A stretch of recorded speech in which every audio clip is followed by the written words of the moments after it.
morning, guys. It's Monday, 15th of November, 2021. Let's see what we got news-wise, and we hope you've had a great weekend and ready to go. So nothing today, nothing high priority-wise anyway, and not until the early hours of tomorrow morning, UK time, 12:30 a.m. The monetary policy meetings from Australia. Then a couple of hours later, the Reserve Bank of Australia, Governor Lowe speaking.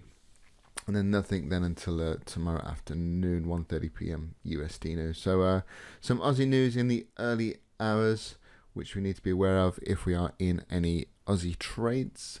Let's have a quick look at the markets. The dollar index is at the top of this structure at the moment.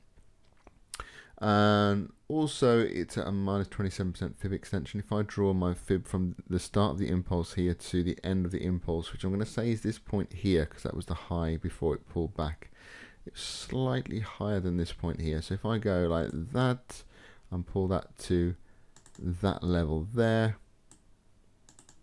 okay, we can see that we're at the 27 or minus 27% fib extension, top of structure as well. So we could see some weakness in the dollar index this week, potentially. Could do. Have to wait and see what happens. Now that could either come back to potentially the bottom of structure and bounce, or we could break through.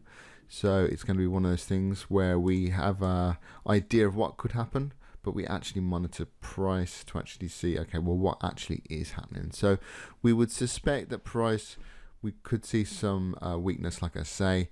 Are we going to see it? Let's find out.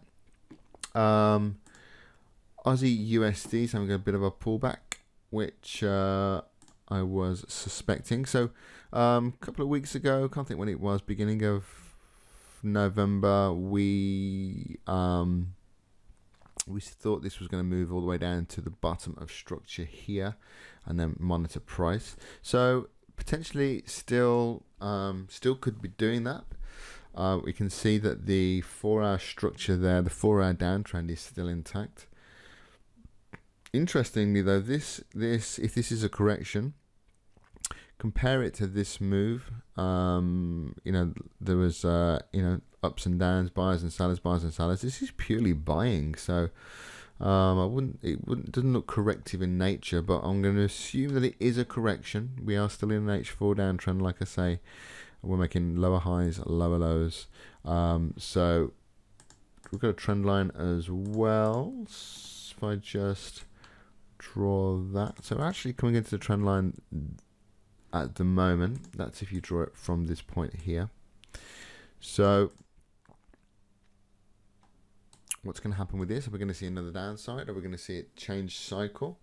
We're going to see a bigger correction. Let's just have a little look.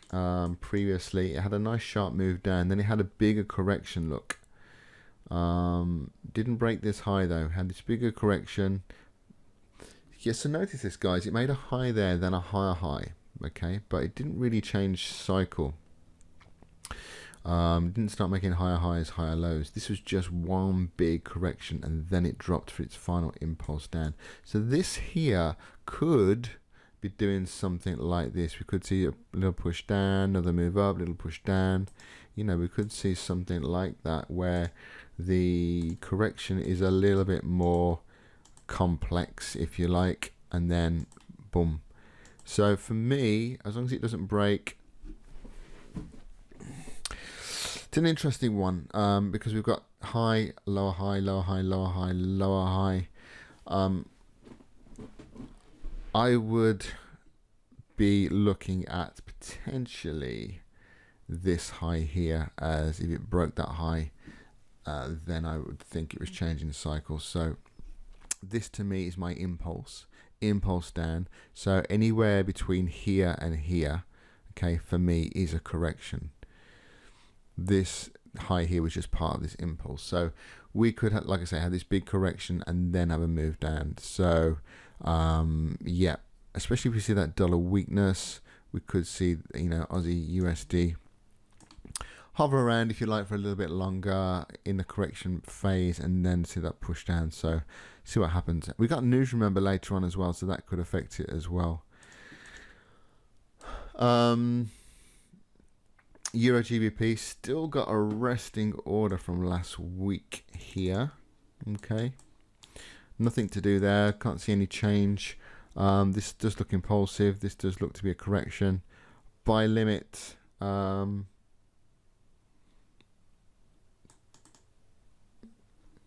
I think we've got the buy limit 85.04 from what I remember. Yeah.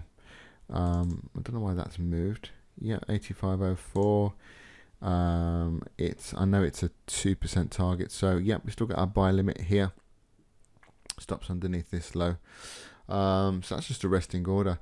Couple of other things that interest me are gold and silver. Let's see which we'll use this one. Just show you what I'm looking at. Gold and silver. Nice big push, breaking through resistance here. Look, last week. So, weekly, that's what we're seeing. Got this major support here. Okay, we've resistance, broke. Now what we're going to do, we're going to look for the retest. There's also a level down here as well. Okay, of resistance. So, when price gets down, if price gets down to this level, we'll be looking to see if we get buyers come in. But it could come and test this one too. I like gold and silver with my moving averages on the daily. The 8 and the 20. 8 in black here, 20 in blue. I do love a good 20 moving average bounce. So who knows, we might see a deeper pullback on gold. And if we see buyers come in from there, then fantastic. Look to get involved. See here, look guys.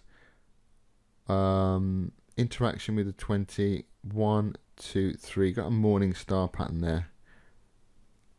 That's the type of thing I'll be looking for here. Morning star pattern, potentially bouncing off either one of these horizontal levels, or my preference is if price comes back into the 20 moving average, forms a morning star pattern, then that's a buy setup for me. Silver's pretty much the same, looking for a pullback. If I just show you the daily, that isn't a trade setup anymore. We've got this inverse head and shoulders pattern, left shoulder, head, right shoulder. Break of trend line, impulse, correction, impulse. Again, you know, look at silver. It likes to have a bit of a deeper pullback into the daily moving averages. So I'd like to see that pullback maybe into 24, 45, 24. Ideally, again, you know, look at the move down here. Pull back into that 20, pull back into that 20, pull back into the 20, but it had a bit of a deeper pullback actually. So I would like to see it pull back into the 20 again. Ideally, will that happen? You've got a big number there as well, 24 to look out for. And then look at basically still looking for longs, because that is the market momentum. That is the market bias at the moment. You can see the buyers are in charge, making higher highs, higher lows. So, you know, I'm going to go with that momentum unless it changes, of course. So looking for pullbacks on gold and silver for longs, just in continuation of what is actually going on right now. So I'm assuming that the bias for gold and silver strength will continue. Euro pound, buy limit still there from last week, and Aussie would still like to see it test the bottom structure here. I'm going to assume this is just forming a bigger correction for now. Look at this here, sharp move up, could pull back, another move up. I'm assuming it's making a correction like this, and then we're going to see another move down. So I'll still be looking for sell setups on this. Whether we get them or not is a different kettle of fish. But it's Monday, early days. Let's see what the market brings, and I will speak to you again really, really soon. Bye for now.